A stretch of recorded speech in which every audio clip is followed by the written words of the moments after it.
Welcome back to आयु diaries. आज हम पढ़ेंगे परिभाषा टॉपिक का जारना और मूर्छना। जारना इस वीडियो में और मूर्छना के लिए अगली वीडियो। जारना या जारण, इस शब्द का क्या मतलब होता है? जारण का मतलब होता है भूख लगना। जब आप इस शब्द को क्रिया शरीर में देखते हो तो इसका मतलब होता है भूख लगना, यानी पाचन शक्ति।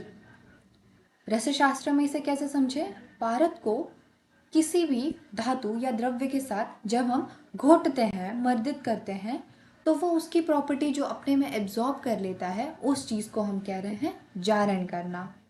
क्लियर?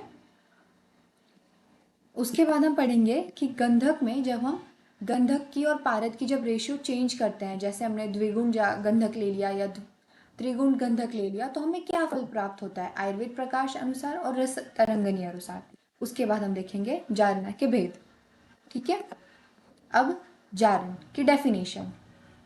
द्रुतग्रास परिणामो विड यंत्र आदि योगतः जारणे उच्यते तस्य प्रकार संति कोटिशः।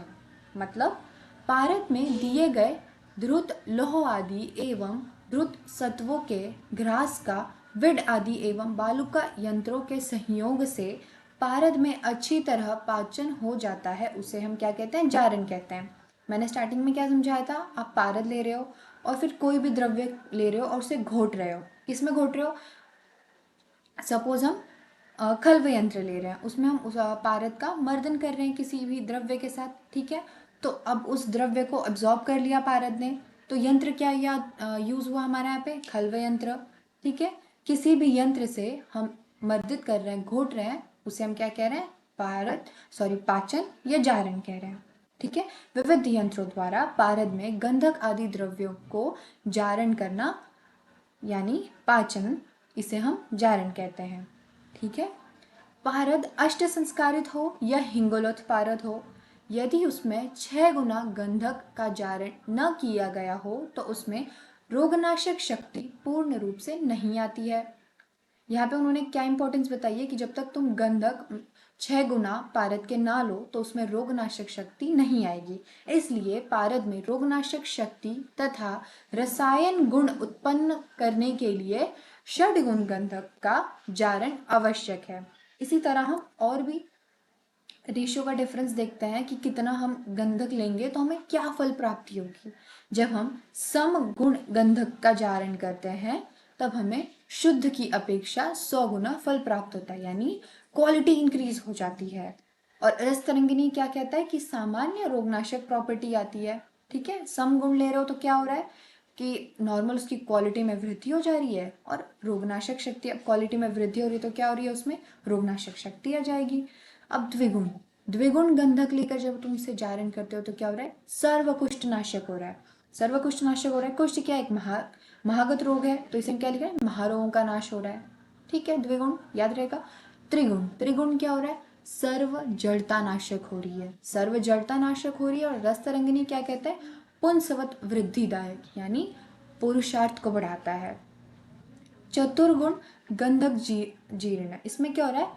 बलि पलीत नाशक, उत्साह मेधा स्मृतिदायक। पंचगुण में क्या हो रहा है? क्षय नाशक, गद संताप नाशक। षडगुण में क्या हो रहा है? सर्वरोगहर, अद्भुत कार्य करने वाला। ये आप टेबल एक दो कुछ टाइम रिपीट करोगे, आपको ये याद हो जाएगा। ठीक है, इसे एज इट इज याद रखना। देन भेद, जारण के भेद क्या है? बूचरी, खेचरी। बूचरी का क्या मतलब होता है? जो जमीन के अंदर हो रहा है, जो भी जारण जो भी जारण हम कर रहे हैं जमीन के अंदर हो रहा है, उसे हम बूचरी में रखते हैं। और खेचरी क्या है? खेचरी यानी जमीन के ऊपर। तो जो भी प्रक्रिया जमीन के ऊपर हो रही है उसे हम खेचरी रख रहे हैं। अब बूचरी के अंदर क्या आता है? बाल जारण, वृद्ध जारण। बाल जारण में क्या आ रहा है? अभ्रक, सर्वसत्व, माक्षिक सत्व, स्वर्ण, दिव्य औषधि। बूचरी में क्या आ रहा है? अभ्रक, अभ्रक जारण, सर्वसत्व जारण, माक्षिक जारण, माक्षिक सत्व जारण, सर्वस्वर्ण जारण, दिव्य औषधि जारण। वृद्ध में क्या हो रहा है? वृद्ध का सिंपल है गंधक, स्वर्ण, माक्षिक, स्वर्ण, रत्न।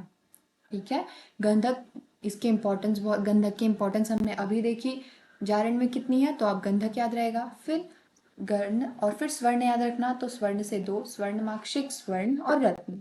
वृद्ध वाला याद रह जाएगा, ठीक है। उसके बाद अब बाल में क्या सिमिलर आ रहा है, गंध की बजाय क्या याद रखोगे, अभ्रक याद रखोगे, स्वर्ण सर्वस्वत्व, माक्षिक, माक्षिक सत्व, स्वर्ण से स्वर्ण आ ही रहा है, रत्न हो क्या, दिव्य औषधि। कैसे याद रखोगे, गंधक से, गंधक की जगह क्या याद रखना, अभ्रक याद रखना।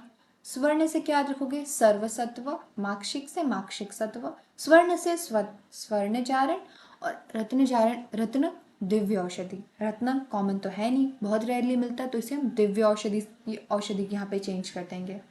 सिंपल है याद रखना, गंधक, स्वर्ण, माक्षिक, स्वर्ण, रत्न। गंधक से अभ्रक याद रखना, स्वर्ण से यहाँ पे सर्वसत्व, माक्षिक से माक्षिक, स्वर्ण से स्वर्ण, रत्न कॉमन नहीं होता है, बहुत अनमोल है, तो दिव्य औषधि जारण, ठीक है। अभ्रक जारण को फिर से क्या किया गया, अभ्रक पत्र जारण, अभ्रक सत्व जारण, ठीक है। उसके बाद इससे किसमें, सुमुख जारण, निर्मुख जारण, वसन वासन, मुख जारण।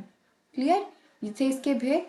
जारण में आपको इतना ही याद रखना है, ये क्वेश्चन 5 मार्क्स के लिए आ सकता है, या तो क्वेश्चन आता है कि जारण या मूर्छन दोनों बताइए, या फिर सिर्फ जारण या सिर्फ मूर्छन करके भी क्वेश्चन आता है, तो आप क्या लिखोगे, आप लिखोगे डिफाइन करोगे, उसके बाद आप गंधक और पारित का समगुण द्विगुण, इसमें से आप 3-4 याद रख लोगे तो भी अच्छा होगा। बाकी ये एमसीक्यू पॉइंट ऑफ व्यू से भी ये वाला टॉपिक इंपॉर्टेंट रहेगा। उसके बाद भेद, भेद एज इट इज 5 से 6 बार लिख के निकालोगे, ऐसे बार बार उसे याद करोगे तो याद हो जाएगा, ठीक है।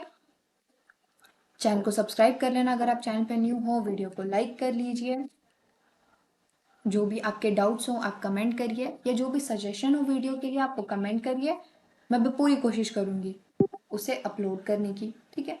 थैंक यू, मिलते हैं अगले वीडियो में।